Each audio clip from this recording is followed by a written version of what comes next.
বর্তমানে বাংলাদেশে 258 ধরনের কোটা চালু আছে। মুক্তিযুদ্ধের চেতনা আর মুক্তিযোদ্ধা কোটা এক বিষয় নয়।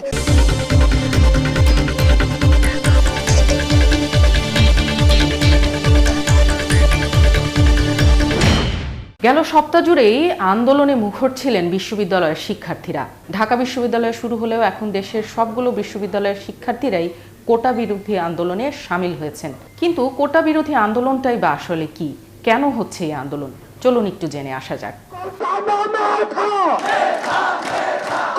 1971 সালে দেশ গঠনের পর 1972 সালেই সরকারি প্রজাতন্ত্রে কর্মী নিয়োগের জন্য কোটা পদ্ধতি চালু করা হয়। তখন মাত্র 20% কেবল মেধাভিত্তিক যোগ্যতায় চাকরি পেতেন, আর বাকি 80% বিভিন্ন কোটা দ্বারা নির্ধারিত হতো।